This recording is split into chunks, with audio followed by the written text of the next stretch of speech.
Amen, amen, gloire à Dieu. Donc, je vais partager sur un thème. Et donc, le thème, ça va être simplement le piège d'adhérer aux loges occultes. Nous avons quelques bien-aimés par-ci et par-là qui, faute d'argent, faute d'appartenir à des élites, prennent la décision d'adhérer aux loges occultes. Et donc, aujourd'hui, nous allons partager sur les pièges qui découlent de cette appartenance. Le thème, c'est le piège d'adhérer aux loges occultes. Et effectivement, ces loges promettent la richesse, l'élévation, le réseau aussi. Et ce qui fait que sur Terre, quand nous adhérons à ces loges occultes, il y a la facilité, il y a la richesse, il y a tout ce qui est bien matériel, donc les voitures de luxe et autres. Mais ce que nous ignorons, c'est que ce sont les loges occultes. Donc occulte, c'est simplement tout ce que le diable, ou même ses agents, sont partenaires. Voyez-vous, le diable dira à Jésus-Christ, euh, quand il est en train de le tenter, il va lui dire, adore-moi. Hein, il va lui montrer la gloire de ce monde. Il va lui dire que cette gloire m'appartient. Et il va dire au Seigneur Jésus-Christ, adore-moi et je vais te donner cette gloire. Aujourd'hui, il le fait. Jésus-Christ avait refusé. Et aujourd'hui, il le fait aux humains via ces loges occultes. Donc, tous ceux et celles qui adhèrent les loges occultes adorent le diable Satan. Donc, on fait le choix d'adorer le diable Satan. Pourquoi? Pour la simple raison qu'ils veulent aussi avoir cette gloire qu'il avait promis à tous ceux et celles qui vont fléchir le genou et adorer le diable Satan. Et effectivement, quand nous adorons le diable Satan, il nous donne les richesses de ce monde, la gloire de ce monde. Voyez-vous? Mais la Bible condamne cela parce que cela montre que nous foulons aux pieds l'œuvre de la croix de Jésus-Christ. Cette œuvre qui consiste simplement à nous ouvrir les yeux, à nous faire comprendre que la gloire de ce monde est éphémère et derrière, il y a des pièges, puisque nous laissons notre vie derrière.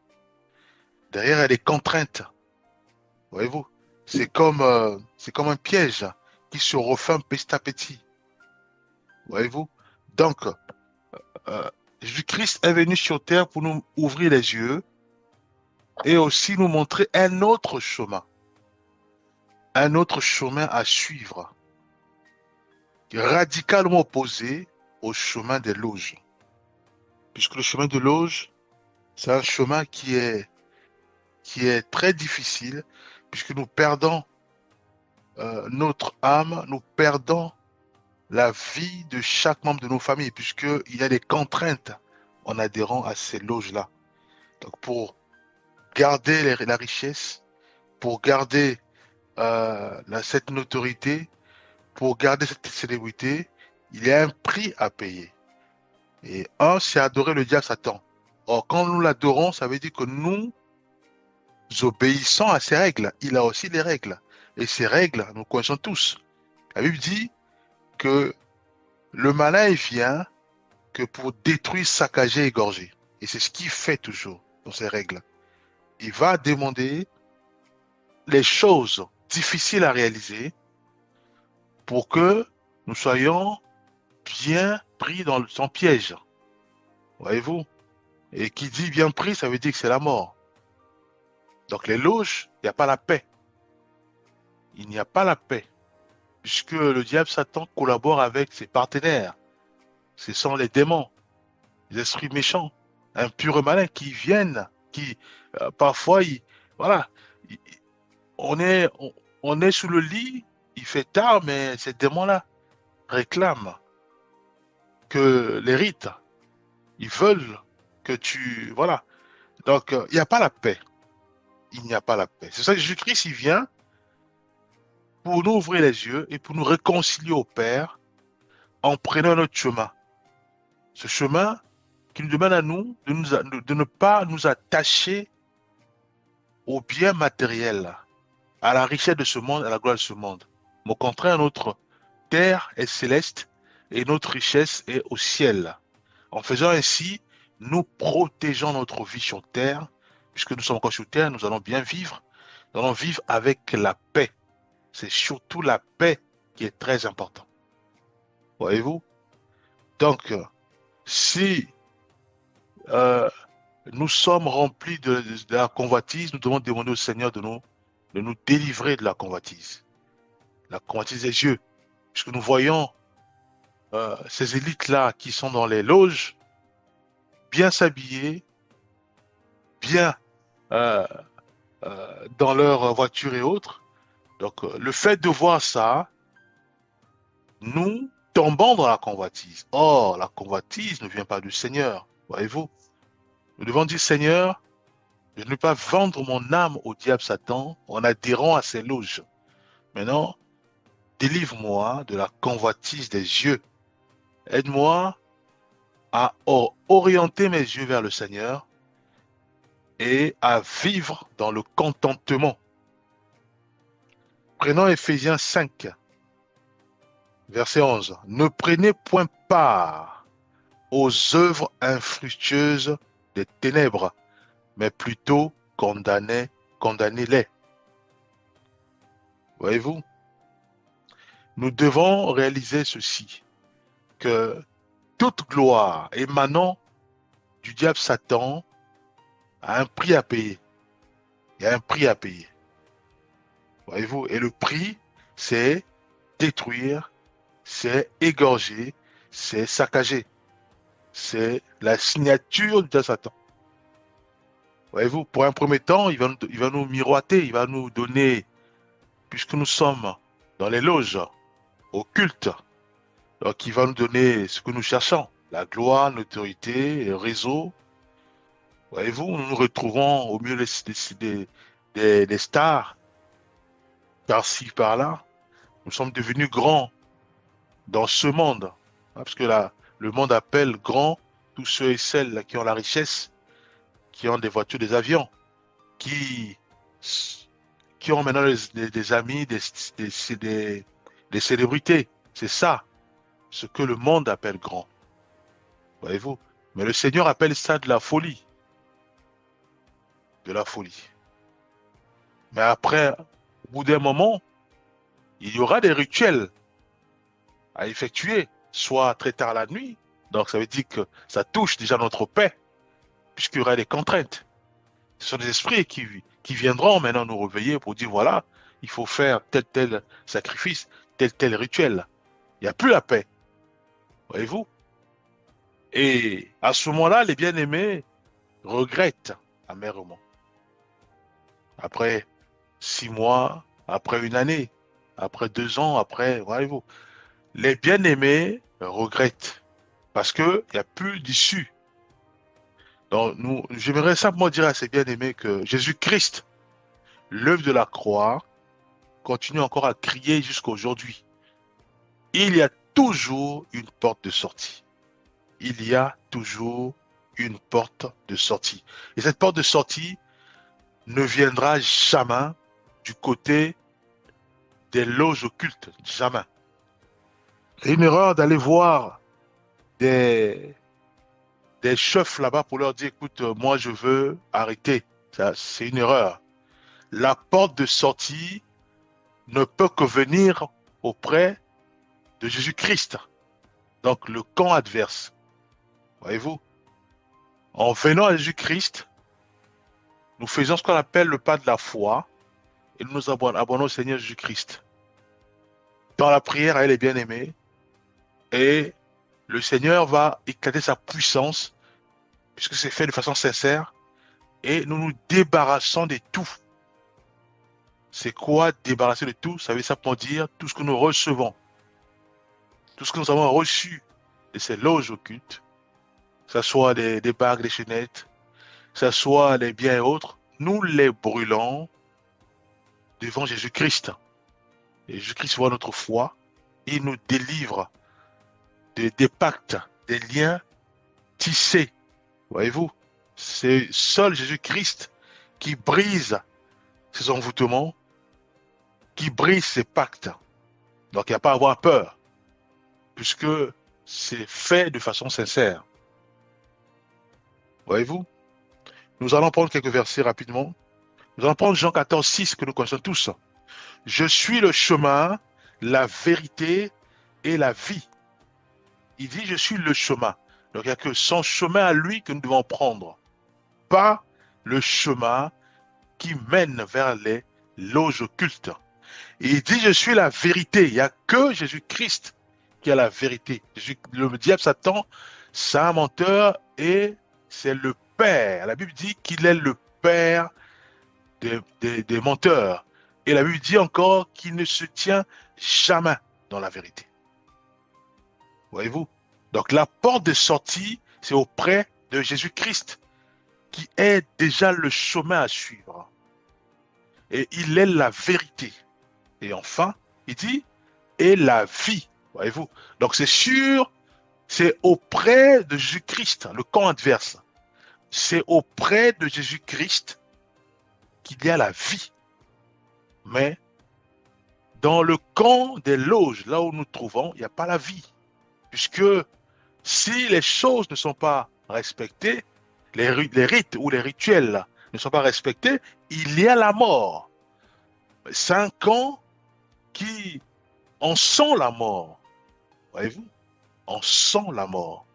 Donc il est absolument important de prendre la décision radicale d'en sortir. Et la porte de sortie ne viendra jamais des loges, non. Il faut traverser pour aller au camp adverse, donc le camp de Jésus-Christ, qui est le chemin, qui est la vérité, puisqu'il y a la vérité là-bas, et qui est la vie, puisqu'il y a la vie là-bas. Et tout débarrasser là-bas, pour qu'on brûle, à ce moment-là, le Seigneur voit notre cœur, et Dieu nous délivre des liens tissés. Une erreur encore de repartir là-bas pour dire, voilà, je vais briser les liens. Une erreur, puisqu'on va perdre notre vie, bien-aimé. Là-bas, il y a la mort, il n'y a pas la vie là-bas. Voyez-vous? Alors, pour ceux et celles qui ne savaient pas, voilà la vérité, la pure vérité. Donc, il est absolument important de se repentir et de donner sa vie à Christ. Mais pour ceux et celles qui découvrent réellement ce piège, il n'est pas aussi trop tard. Voyez-vous? Il faut prendre le chemin de la sortie, ce qu'on appelle le renoncement, la repentance. Et cela se fait au milieu des chrétiens, au milieu de ceux et celles qui servent réellement le Seigneur, qui ont donné leur vie au Seigneur. Donc c'est dans le camp des chrétiens, nous devons nous débarrasser de tout ce que nous avons reçu. Et que cela soit brûlé, comme au temps des chrétiens primitifs. Donc tout cela soit brûlé aux yeux du peuple et aux yeux du Seigneur. À ce moment-là, oui, Dieu décime les liens tissés. Voyez-vous, ces liens que les démons ou que les sorciers utilisent pour nous faire pression, mais ces liens-là vont être démolis, décimés par Jésus-Christ, par la personne de Jésus-Christ. Donc ça c'est une certitude, c'est une vérité. Donc il n'y a rien à avoir peur, il n'y a rien, il n'y a rien. Voyez-vous, prenons rapidement quelques versets, on n'a plus le temps. Nous allons prendre 2 Corinthiens 6, 14 à 15. Quel rapport y a-t-il entre la justice et l'iniquité? Ou quelle communion entre la lumière et les ténèbres? Voyez-vous? Donc, il y a un fossé. Donc, il n'y a pas de rapport. Nous savons que dans le côté de Dieu, il y a la vie, il y a la paix que nous recherchons et que nous voulons pas perdre cette paix, bien aimé. Nous voulons dormir en paix. Nous voulons dormir en paix et vivre dans le contentement, bien aimé. Prenons Jean 8, versets 34 à 36. Celui qui commet le péché est esclave du péché. Si donc le Fils vous a franchi, vous serez réellement libre. Le péché, c'est déjà le fait de traverser les portes de ces loges, commettant le péché, et nous vivons dans l'iniquité, puisque ça devient notre mode de vie. Le fait d'appartenir à ces loges, nous savons que c'est un péché, mais nous restons, et ça devient l'iniquité. Et Dieu dit que ceux et celles qui pratiquent l'iniquité, Jésus-Christ va les mettre dehors. Bien aimé, il y a une vie après la mort. De toute façon, ceux et celles qui rentrent dans ces loges-là, ils savent plus tard qu'il y a une vie après la mort, puisqu'ils voient des démons. Voyez-vous? Ils voient des démons. Ils voient des esprits. Donc, ils savent qu'effectivement, il y a une vie après la mort. Ces magiciens-là, ils savent qu'il y a une vie après la mort. Voyez-vous? Mais dans le camp où ils se trouvent, il n'y a que la mort. Puisqu'il y a le mal. Le mal. Voyez-vous? Mais il est absolument important de quitter là-bas pour venir vers Christ, puisqu'il y a la paix que vous recherchez, que vous n'en trouvez plus. Il y a la paix de dormir sans qu'on soit dérangé la nuit. Il y a la vie, puisqu'il n'y a pas la mort, il n'y a pas le mal là. Il n'y a que le bonheur et il y a surtout la vie. Voyez-vous? Donc, nous, on n'a qu'à gagner en quittant ces loges pour Jésus-Christ. Lui qui décime les pactes tissés, qui pulvérise ces informations pour nous faire, pour nous faire peur en disant, voilà, une fois pacté avec le diable, on ne peut plus s'en sortir. C'est faux. C'est du mensonge, puisque le diable, Satan, c'est un menteur. Voyez-vous? Nous devons quitter là-bas. C'est absolument important pour la paix et surtout la vie. Alors, prenons rapidement 1 Jean 1, verset 9.